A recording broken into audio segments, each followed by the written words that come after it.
Are you tired of feeling like your home is constantly in a state of chaos?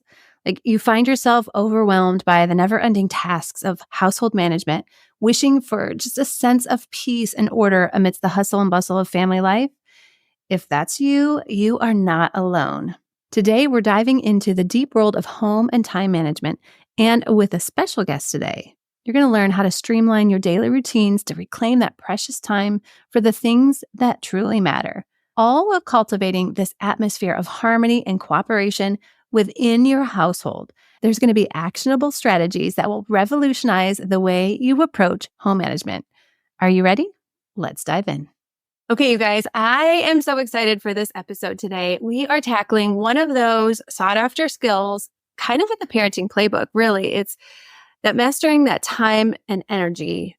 I feel like a lot of times you're struggling with juggling a career, a kids, or both. But this episode is going to be a guide to reclaiming some of that control, even in the midst of what can feel like chaos. And so joining us today is Ashley Buffa of Freedom Moms.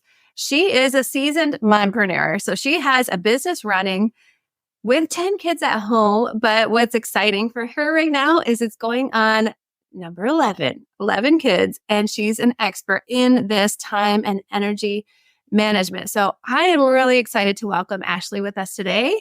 Ashley, thanks for joining us. Thank you so much for having me. I'm really excited to be here today. Right? I think that's something that we get questions so often is just, how do you do this? Or how do I break out of kind of what I'm feeling overwhelmed in to start this new thing that I want to do or move into something else? And so I'm really excited for this chat today and to be able to talk about that. But I would love if you just took a moment and shared with our audience, like a little bit of your background here and how you even got started in helping moms with really the juggle of balance and time. Yeah. So I guess my real journey into actually learning how to balance everything started probably about 10 years ago. I was pregnant with my 7th child, and all of my kids were 12 and under, I think. I should probably go back and fact check. I really know. They were all 12 and under, we'll say today. And I had not learned the art of delegation. And so I was trying and failing at keeping, the household running by myself, not doing a great job of it, and also not doing a great job of homeschooling. Basically, all of the home stuff, I just wasn't really doing a great job of, but I was still trying to do it because I had in the back of my head that this was doable. Other people can do it. I should be able to do it. And so I had in my head that, I needed to figure it out. And it was reading Farmer Boy to my kids as a read aloud. And I just remember reading that book to them and thinking to myself, okay, there's 4 kids on this farm. The kids are an integral part of the running of the home and the farm. The oldest kid here is 12, and the parents were able to leave for weeks to go visit family with a full running farm. And the kids just it was no big deal. And I was like, that is not what is happening in my home. I can't leave for an hour. How is that? Yeah. I was floored by that. And so I was like, that was really the motivation for me to be like, okay, if they can do this with no running water and, all of this stuff, surely I can figure out with all of the modern conveniences available to me how to have a smoothly running home and still get other stuff done too. The mother in that story was also, selling eggs and butter and, all this stuff, So that was really the impetus for me to get inspired, how to figure out how to get the house running.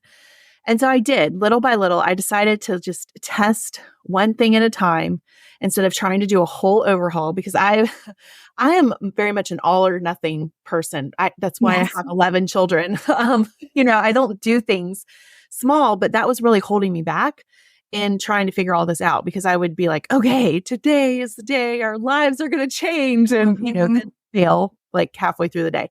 So I decided to do it smart and make one change at a time, keep the changes that worked, drop the changes that didn't, and little by little figure out. So first, I realized that in order for our house to start running, I had to be a better manager. Like, I can't expect the children to be better at chores and cleaning and being responsible than I myself was, which kind of like Yeah. a moment. And I say that all the time in my programs. You can't expect your children to be, more diligent than you yourself are. So I realized I needed to start with myself. And so I did little by little. I figured out, how is this mother of 7 going to do all of this and homeschool? And I wasn't really even trying to do the business stuff. I had done it a few years prior and burnt out. And so that was on hold anyway. But so I got myself to the point where I was running things and I was doing a great job. And then I was like, okay, now it's time to pull the kids in and we're going to do this together. So I did the same thing. It was very experimental. It was very trial and error, one thing at a time. And slowly but surely, 6 months later, we had this team that was, it was amazing. It was completely night and day from what it had been before. And that's basically how I started my programs. All of my different courses was, that journey that we went on. And it probably took a full year before we really had it dialed in. And still today, it's the same thing we're doing today that we did before. So, that was really how it started. And then once I got that down and we did that for a few years, that's when I decided, because I had people constantly asking me, how do you do it? How do you do all of this? And so I decided to go ahead and make courses and make those available. And, the rest is history.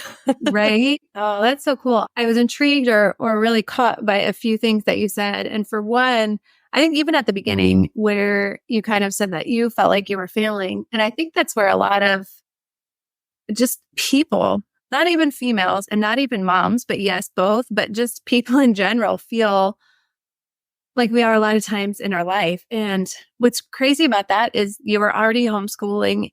You were sitting there reading with your kids. So what's beautiful in all that is you were a great mother already, even in that moment of feeling like failing. But then you were able to take that instead of just saying, okay, I'm failing, I'm a failure, and kind of throw up your hands and stay in the same cycle. You were able to say, but okay, what are the things I can look at to change and make a little bit better? And I thought that was really beautiful how you even brought up, you looked at yourself first and said, okay, how am I going to expect my kids to be good time managers and all of, home managers and responsible with these things if I'm not showing that myself? And so I think that's powerful. That's really important because I think we've all been there, I think, where I'll say this from experience with 6 kids, let's implement a chart system and let's implement this, which are important and can be good. But if that's all it is, instead of changing first my example or looking at first me, what am I doing? Am I setting a good example with my time or being responsible for my things or all of that? Is that even going to carry over? Yeah. And I realized that, even really recently, I was talking with my kids about cleaning their rooms. And I usually keep my bed made and my room fairly, pretty picked up, but then realized but there's still times when I'm tired and I'll throw my clothes on a pile on the floor. And so I walk from their room into mine and I have a couple of piles here that I haven't taken care of, all that. And kind of almost like you, that same light bulb moment of why am I asking my kids to do this thing when they were being respectful and kind to me, but they could have said, Mom, your room is the same. Speaking it, that's the thing, because kids pick up on stuff like that. And I think not just even the actions of being a good time manager and keeping, your stuff clean, but also our attitudes about it. Is one of the top questions that I get from moms is, how do I get my kids to do this with a good attitude instead of throwing a fit or sighing or moaning or slamming things around? And the first question I ask them is, how is your attitude about the cleaning that you do? Because 9 times out of 10, they're just being a mirror to our own attitude about things. So it always starts with us, It unfortunately, does. or fortunately, because that is something that we can control. That's So so good. I think that's if what, we were to end this podcast episode right here, right now, like that's huge. That's it right there. That's so good. that's the Yeah. key. It really is. Are we a living example of what we want our kids to walk out? And that's so important. I actually just on our Radiant Womanhood Instagram page posted this morning about perspective. And I think it's really similar to that in the sense of the beginning was talking about how gratitude changes things, where instead of saying, I have to, start it with, and I get to create a meal for my family instead of, I have to cook dinner right now. Why are they always wanting to eat? Which I've said before. Or, I get to clean up after this because I'm blessed with these little hands and little feet that leave crumbs all over. But really, that just brought it home, what you said, really thinking about it. What is my perspective? What am I speaking and acting and living at home as an example for my kids? I think that's so important. It is in all aspects of life, not just chores. Right? Everything. I mean, we have to be a good example. We can't expect our children to be more emotionally mature than we are. It just, ouch. Right. Okay, right. But what's crazy is so many times we do. We know Yes. why, Yes. that why aren't you having a good attitude? Why aren't you this? And we're not necessarily showing them what a good attitude looks like or what gratitude looks like for taking care of the things that we're blessed to have or They're any of always those watching. things. They are always watching. Okay, so I think that was a huge, really good first point. I think we've already hit a couple of them, but really just that when we are seeing actions in our kids or attitudes in our kids, first ask ourselves, what attitude do I have? Especially towards the things in the home, if that's what we're, specifically leaning towards or talking about. Right.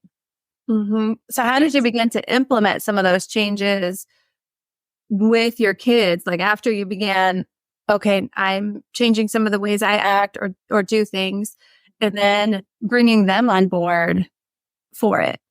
Okay. So I think that learning the art of empathy is huge. I have one of those memories. I don't forget much. Like I can play back my life like a movie. So I remember very specifically the feelings that I would have when my poor mother would say, we're going to clean the house today. It would be a Saturday and it would be very open-ended. We're going to clean today. And I just remember the feeling of dread because that is, how do you quantify that? When are we done? How long? Which rooms? What does clean look like? So I just remember feeling like, oh my gosh, we're going to be here all day. And we were. And those definitions, I feel like, could change based on mom's mood. Exactly. Like if we start whining, it's going to be even worse, Right. And so I just remember I hated that. And it was never about, let's take care of the home that God has blessed us with. It was like, we're going to clean today. And it was just so open-ended. And so that was something that I decided I was going to not do, that I was going to improve on what my mother, started, which is, the desire for a clean home. I'm going to improve on this and see if I can't make this less painful for everybody, including myself. So what I started doing was getting the timer out and saying, okay, for 5 minutes, all of us are going to pick up this room. And at the end of 5 minutes, we're just going to stop. Like everybody has to work hard. If you're not working hard, you get an extra 5 minutes. But let's see if we can get the whole room clean in 5 minutes. And so, but then I would quantify, what does that look like? It means nothing is on the floor. The floor has been vacuumed. The end tables have been straightened up. There are no cups and glasses that are still, so I would go through the list. Like, what does that look like? What does everybody need to be doing? If for my younger children, I would give them very specific small jobs, one at a time. I would put on some fun music, and for 5 minutes, we would all do it. And at the end of that 5 minutes, whether we were done or not, I kept my word and we were done. And just making those small changes in the way that we approached cleaning the house made all the difference in the world, because you can do anything for 5 minutes. You can do anything for 5 minutes, especially if your mother is being pleasant, Right. and keeping her word and putting on some upbeat music. And so it became not so much, it wasn't drudgery anymore. It was like, hey, we're going to spend 5 minutes pulling this room back together. Then you can go on your merry way. And, I would, if the room was a total disaster and I knew that 5 minutes would not be enough, then I would warn them ahead of time. I would say, we'll take an hour break and then we'll come back and do another 5, so kind of set the time, we want to end up with a clean living room by the end of the day. So we'll do this 5 minutes at a time, but I would keep my word about it and, just be really diligent with my own attitude, making sure that everybody knew what was expected of them. So those were the types of like little tweaks that I made at the very beginning, and we would call them 5-minute family cleanups. And, on a Saturday, like if the whole house is a disaster, then we would just kind of like, do a rotation of, 5 minutes on, 30 minutes off, and just keep doing it all day until each room was clean and it would be clean. So that was kind of like the beginning of everything, just keeping it short, keeping it pleasant, quantifying everything. And then it wasn't, I kind of reset the tone for what cleaning in our house looked like and felt like. And from there, I was able to branch out. And, I quickly learned that when you quantify things for kids that way, when you make it really clear what you're looking for and really clear when they're done, it's not nearly as difficult to get buy-in. So those were really the most important things was, keeping it to a set time, using that timer, and then quantifying exactly what I wanted done. And yeah, it makes a huge difference than just saying, we need to clean this room. Right. Like you said, and then that dread for the whole rest of my day is gone. Right. I even like how you said, you really it changed the tone. And I think like I could even picture it as you were talking. And to be honest, we've actually done some of that because of you, because I've done one of your courses. So thank you for that. But really I could picture in my head of the shift in the whole feeling. Like you said, the tone of the home. For one, the whole family's together. You're doing it together. You're not singling someone out. You go do this, but let's do this. Like you said. So it's kind of almost like a family bonding / we're getting this done together / it's also fun and no one's doing it alone. I feel like for my younger ones, really that's what seems to stop them is this idea in their head of this job is too big for me. I can't do it by myself or I'm overwhelmed. And so the whole thing brings out this feeling of dread because, if I say go clean up your room, that's an overwhelming thing. Yes. Because there's just too many things. But to say, let's do this together, let's set a timer. It also doesn't overwhelm me because I don't want to be the one cleaning it all either. And I don't think that, I think empowering our kids with responsibility for this is how we take care of our things. Not all the things in the home are all mine. I didn't bring out the toys and all this. So let's all be responsible for our things. It helps foster that in them. But also like that, doing it together isn't really overwhelming for any one person. Right. And I think that's the beauty of that whole thing. And just like you said, anyone can do anything for 5 minutes. We just actually a couple of weeks ago had a podcast episode talking about that. And that was for really our own minds and our own mindsets and procrastination and how we get into things. And one of the tips on that is for us as adults, not even for kids, set a timer for 5 minutes and do those things that feel hard. You can do hard things. And for us as adults, it's kind of to get us started. A lot of times we're able to keep going. Yes. But that's also really important, like you said, when you have your family involved and kids involved, to keep your word that they are allowed to stop and be done when that timer happens. Right. Because the thing that happens is, if you get to the end of 5 minutes and you didn't make as much progress as you had hoped, and you're like, well, let's just go ahead and do another 5 minutes. They are not going to trust you. And so the next time you try to do that, you're going to get pushback because they're going to know, well, mom says 5, but what she really means is 30. Mm-hmm. So it's important for the next time that everybody is working together to keep your word that first time and every time thereafter, because otherwise what you're saying doesn't mean anything. So you're kind of, tying one arm behind your back at that point. So, right. Which is really an important life lesson. In general, we want our kids to be able to grow up trusting our word. When mom said that's exactly what she meant. I can take her at her word and know, yes. she's And not going to change on me. it's also teaching them how to be parents. Mhm. I'm always looking at the long view here. And it's like, I don't want my daughters to have to go through those years and years and years of struggle, to get their own kids. I want them to like pick up the good habits that they saw in me and then be able to, then replicate them and go even further than I did. We should all want our kids to go further and do better than we did. And each generation, I mean, I see that happening in our own family. Each generation should be improving on what the previous generation did. And it shouldn't be like, I'm getting into like grandmother territory here, but it shouldn't be like, oh, well, they're not doing this the way that I did it. And so that makes me feel like what I did wasn't good enough. Or, like there's sometimes moms end up having those weird feelings. It's like, no, we should want our kids to improve on the best of what we did so that they can go even further and do even better as moms and as dads than what we did. So I'm always like looking at that long view, and it's like, I want the happiest little grandkids on earth. And the way to Yes. get those is by making sure my own kids know how to parent. Yeah, that's beautiful and a beautiful way to see it.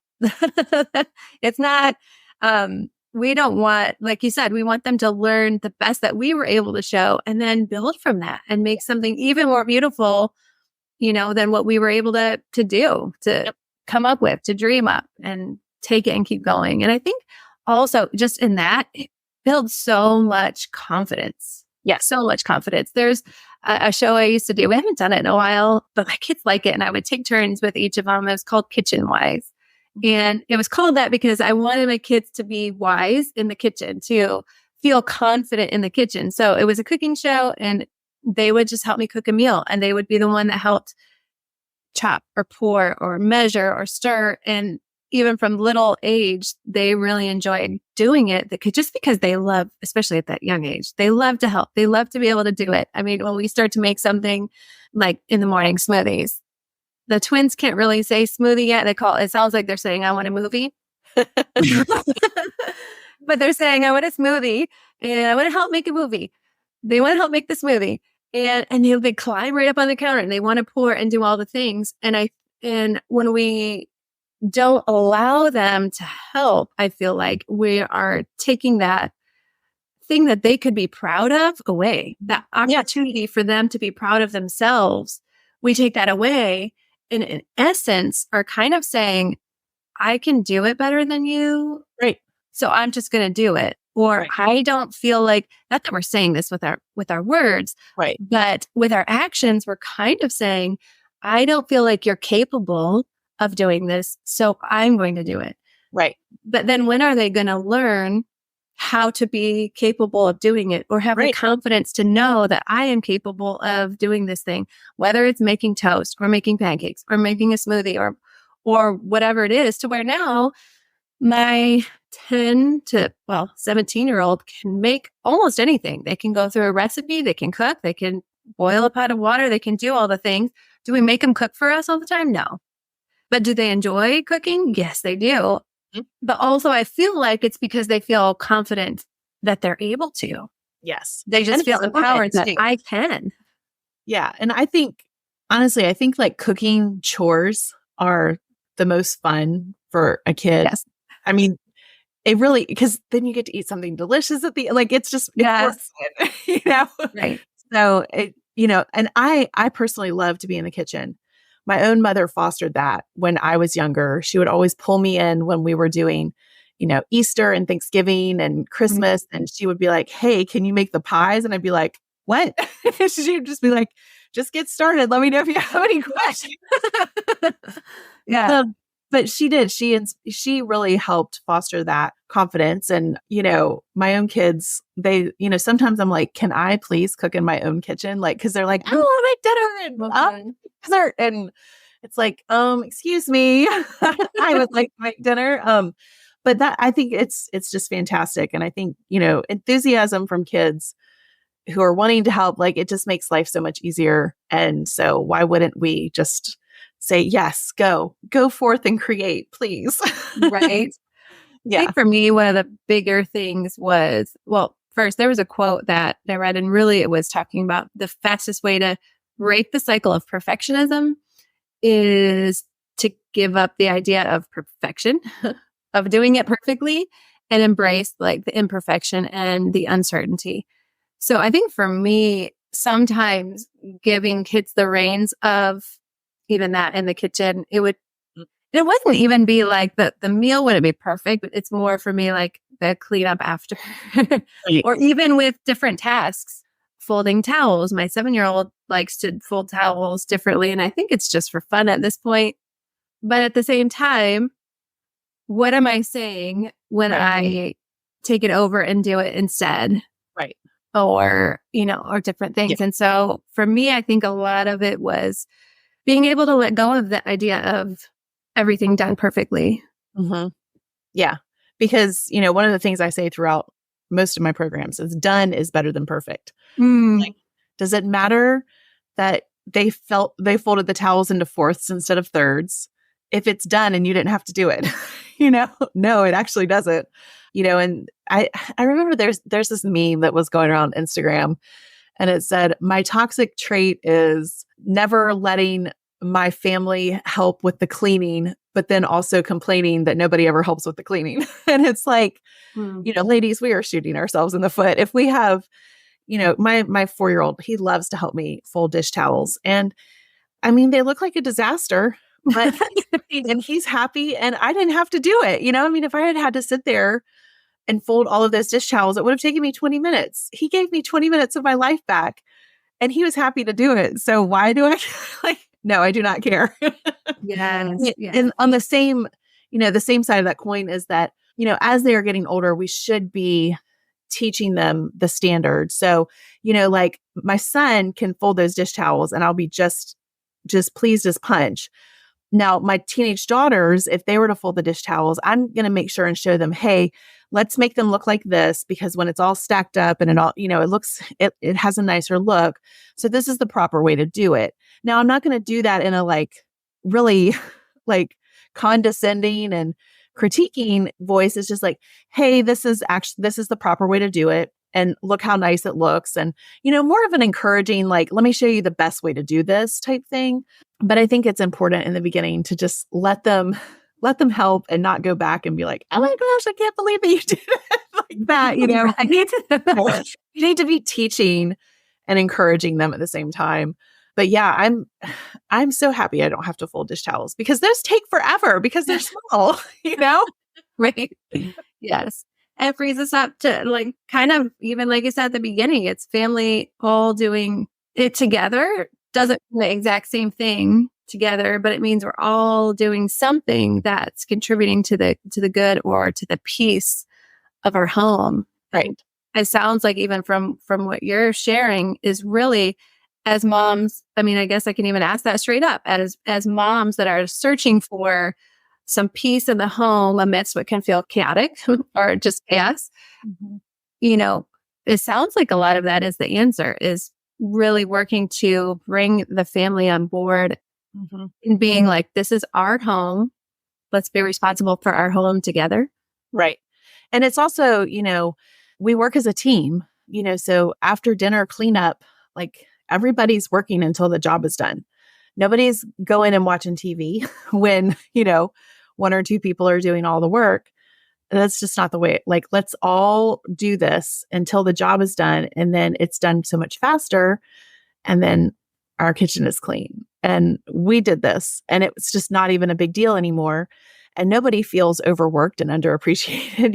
It's just, it does end up all falling together. Now, does it take a ton of work to get to that point where everybody has buy-in and everybody is they know what they're doing? And yeah, it does. It takes a lot of time, but time is going by whether you're using it productively or not.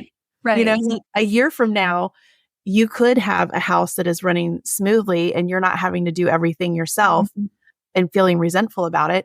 Or you could still be doing everything and complaining and being bitter. Like Yeah. either way, 2025 is just around the corner. Yeah. It's coming. So would you rather work towards getting to the point where your family is operating as a team, or would you rather continue to be a martyr? It's Mm, just, it's a yeah. choice. It's a That's really choice. good. That's really good. So what do you feel like, I guess, the first step? I know you kind of mentioned probably that the 5-minute timer thing being the first step, but is that what you would say, like, what are a couple of the steps to take to really get there? Thinking, okay, in a year, yes, I would love my home to be more peaceful, a place where we work as a team, where it's not every time I'm having to tell every single person, can you do this? Can you do that? So what are some of those steps really to?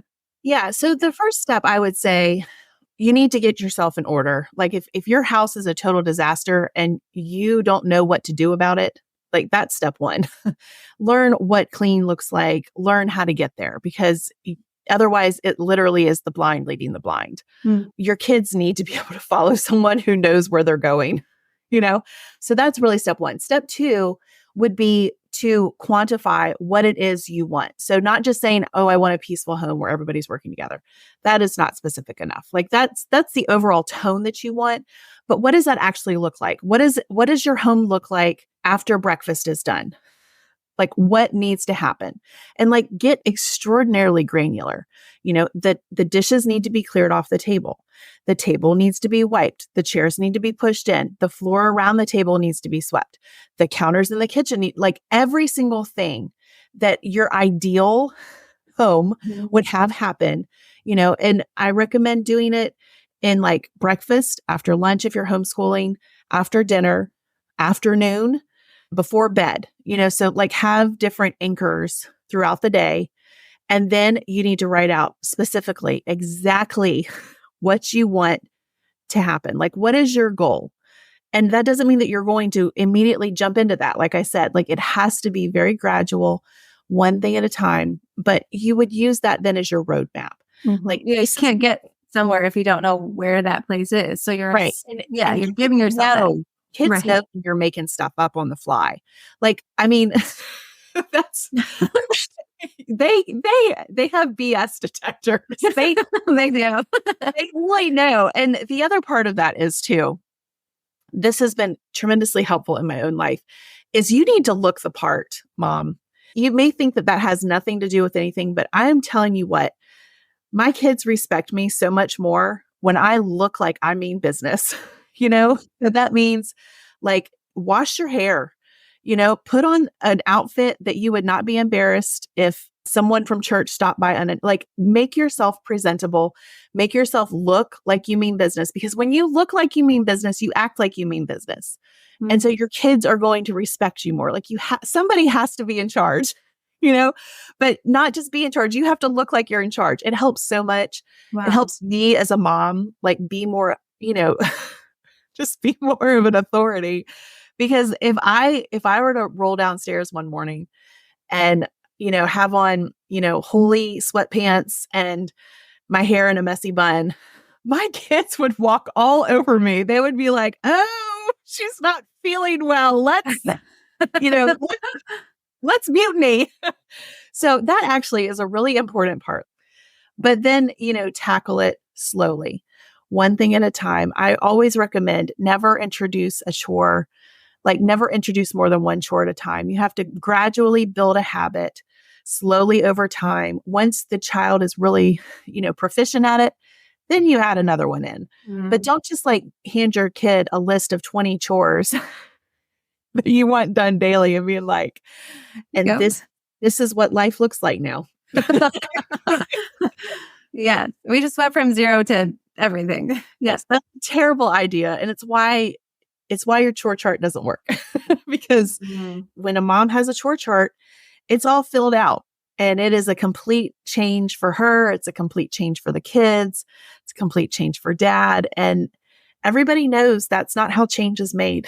It's not made cold turkey. You have to ease into it little by little, gradually adding a new habit. And that is how actual lasting change is made.